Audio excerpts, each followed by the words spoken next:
Hello students, एक बार फिर से आपका बहुत बहुत स्वागत है हमारे और आपके चैनल ब्राउन स्टडी में। आज मैं आपके लिए लेकर के आ गया हूँ एक बहुत ही स्पेशल वीडियो जिसमें आपको देना है मॉक टेस्ट।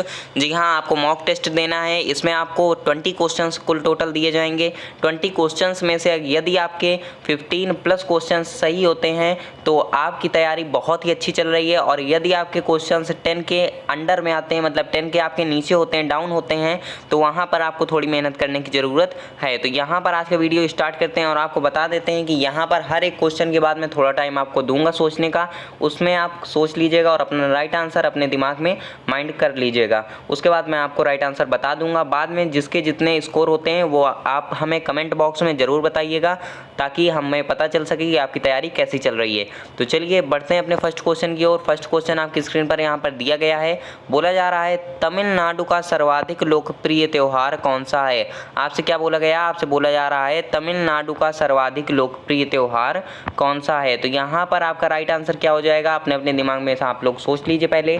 चलिए अब हम बताते हैं आपको कि इसका राइट आंसर क्या हो जाएगा। तो इसका राइट आंसर हो जाएगा पोंगल। क्या हो जाएगा? पोंगल इसका राइट आंसर हो जाएगा, क्योंकि तमिलनाडु का सर्वाधिक लोकप्रिय त्यौहार कौन सा है, तो यहाँ पर राइट आंसर हो जाएगा पोंगल।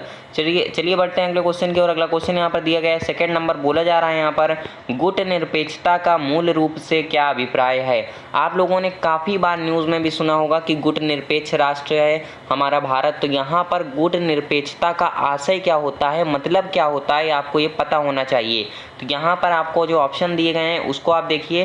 तो यहाँ पर आपको दिया गया है अपनी नीति चुनना, फर्स्ट ऑप्शन। सेकंड ऑप्शन दिया गया है शक्ति गुटों के प्रति तटस्थता।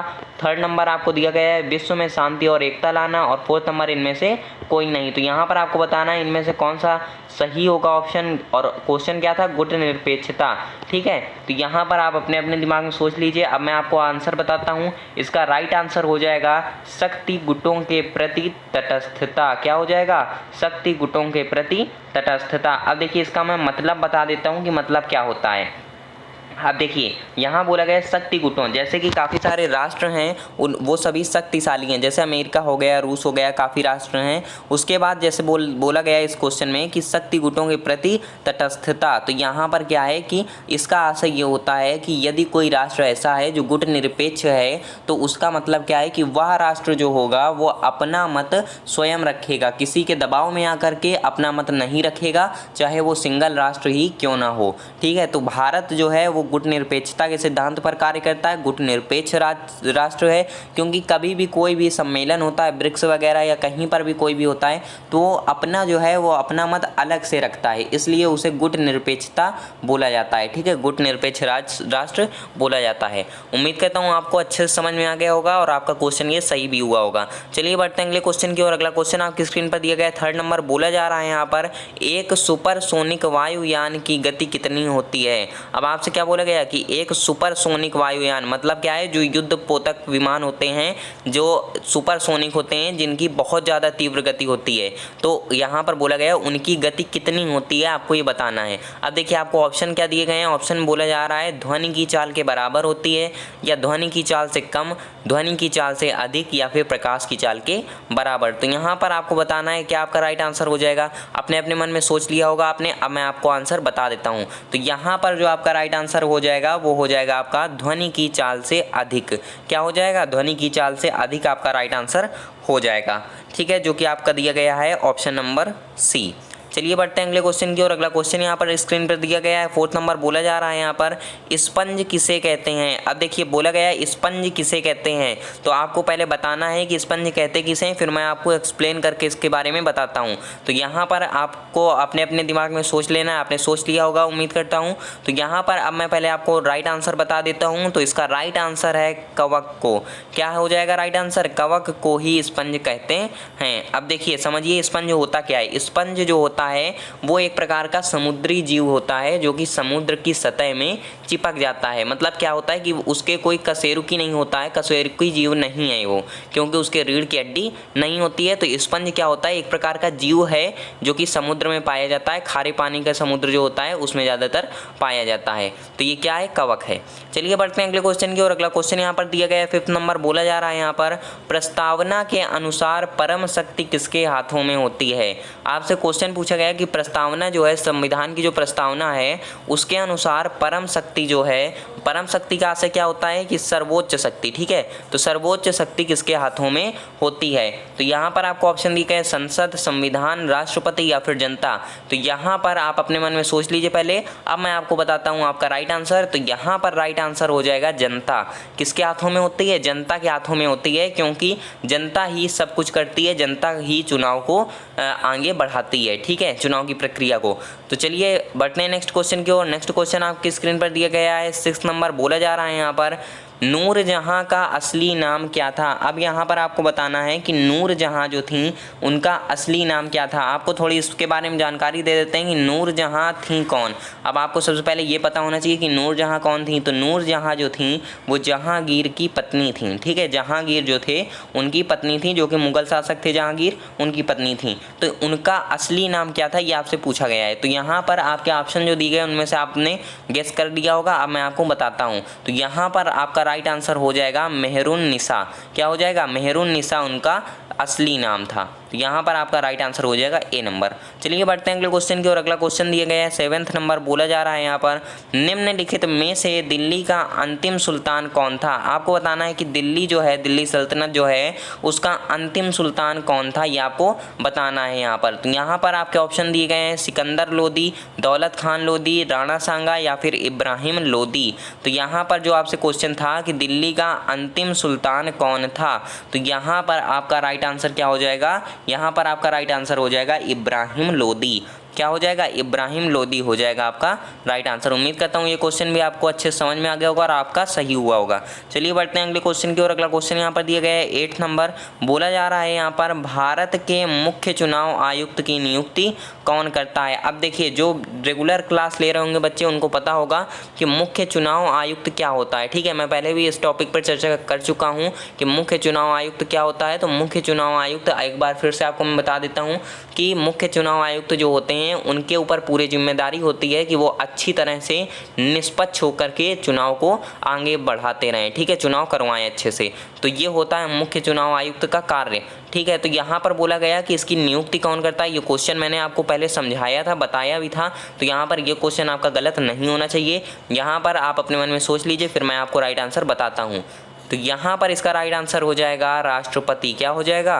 राष्ट्रपति इसका राइट आंसर हो जाएगा।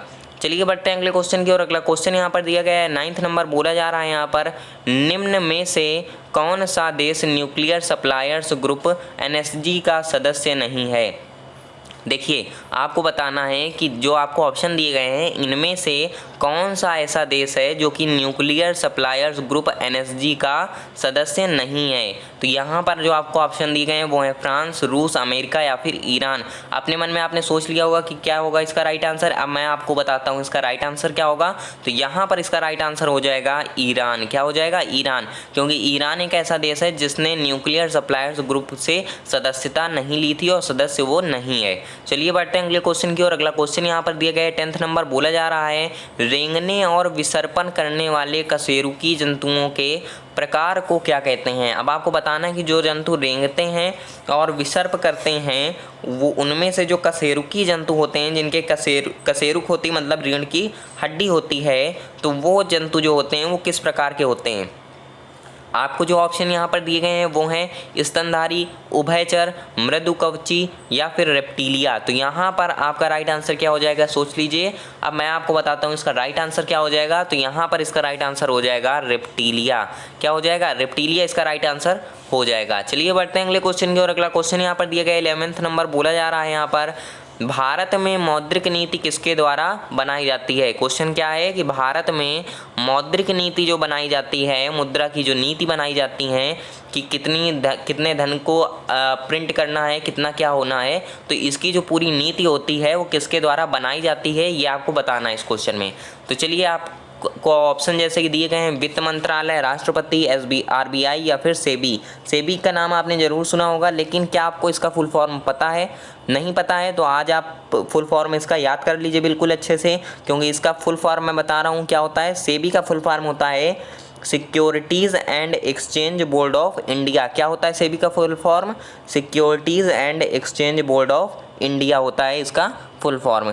ठीक है, तो यहाँ पर जो आपसे क्वेश्चन था उसका राइट आंसर अब क्या होगा, भारत में मौद्रिक नीति किसके द्वारा बनाई जाती है, तो यहाँ पर इसका राइट आंसर हो जाएगा आरबीआई। क्या हो जाएगा, आरबीआई इसका राइट आंसर हो जाएगा, मतलब रिजर्व बैंक ऑफ इंडिया। चलिए बढ़ते हैं अगले क्वेश्चन की ओर। अगला क्वेश्चन आपकी स्क्रीन पर दिया गया है, 12 नंबर बोला जा रहा है यहाँ पर, तराइन के प्रथम युद्ध में पृथ्वीराज चौहान ने किसे हराया था। तो अब आपका ऑप्शन क्या है, अब आपका क्वेश्चन जो है वो दिया गया है कि तराइन के प्रथम युद्ध में पृथ्वीराज चौहान जो थे उन्होंने किसको हराया था। तो आपको सबसे पहले तो पता होना चाहिए कि तराइन का जो प्रथम युद्ध हुआ था वो हुआ कब था।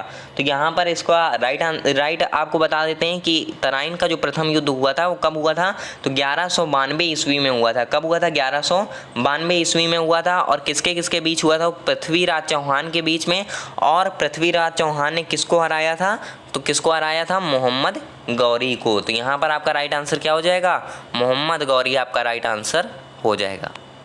चलिए बढ़ते हैं अब नेक्स्ट क्वेश्चन की ओर। नेक्स्ट क्वेश्चन आपको दिया गया है स्क्रीन पर, 13 नंबर बोला जा रहा है यहाँ पर, निम्नलिखित में से कौन सा एंजाइम रक्त का थक्का बनाने में सहायता करता है। अब आपको यहाँ पर क्वेश्चन बताना है कि ऐसा कौन सा एंजाइम होता है जो कि रक्त का थक्का बनाने में सहायता करता है। तो यहाँ पर आपको दिए गए ऑप्शन जो कि ट्रिप्टेस, पेप्सिन, रेनिन या फिर एमिलेस। तो यहाँ पर आपका राइट आंसर क्या हो जाएगा, सोच लीजिए पहले, फिर मैं आपको बताता हूँ।